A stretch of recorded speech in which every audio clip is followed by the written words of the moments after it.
Dr. James Zogby. Are you a professor too?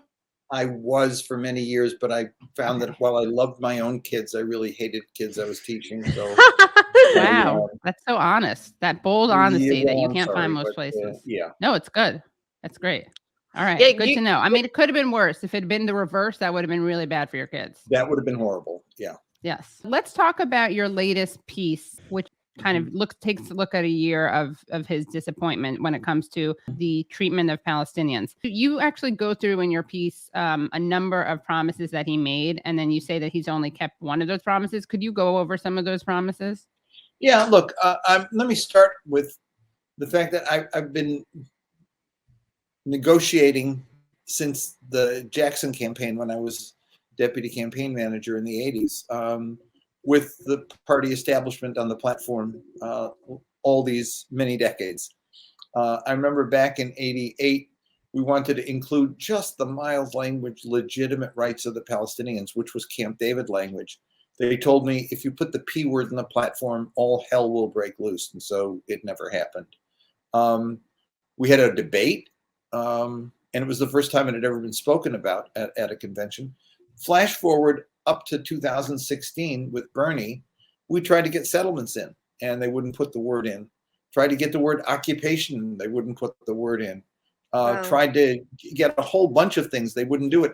And it bothered me because Obama had talked about the occupation, he talked about settlements, but they were afraid to do it.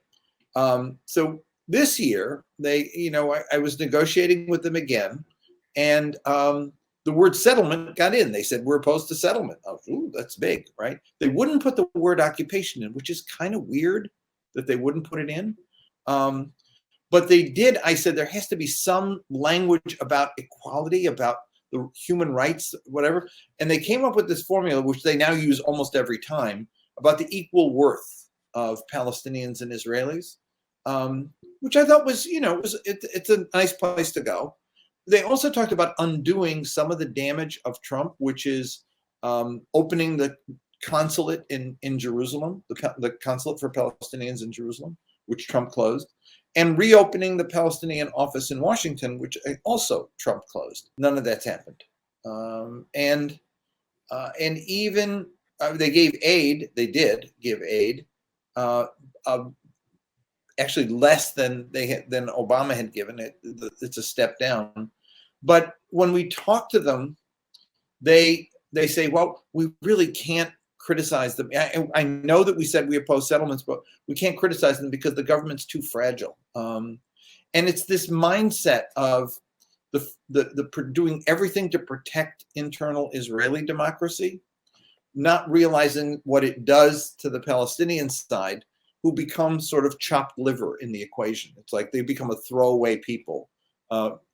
Yeah, it's terrible what's happening to them, but we got to make sure that Netanyahu doesn't get back in office. That becomes the low bar, right? Anything to keep Netanyahu from office, they'll do it. And at the same time, when we fought with them to put in some language about conditioning aid, if you say you oppose this, you oppose that, you want two states, you value the equal worth of both. And if Israel does stuff that makes all of that impossible, right? They keep building settlements, they make a two-state solution impossible, they treat Palestinians with total disregard for their rights, but you won't condition any support for that. The result is that Israel's never going to change. It's like a spoiled kid. I mean, if you keep saying, if you do that, you're going to get punished, and you never get punished, why change? The result is that by being too, I guess cowardly might be the word in terms of domestic politics here, to condition aid and say to Israel, if you do this, we're going to take measures that are going to make it difficult for you to continue to operate this way.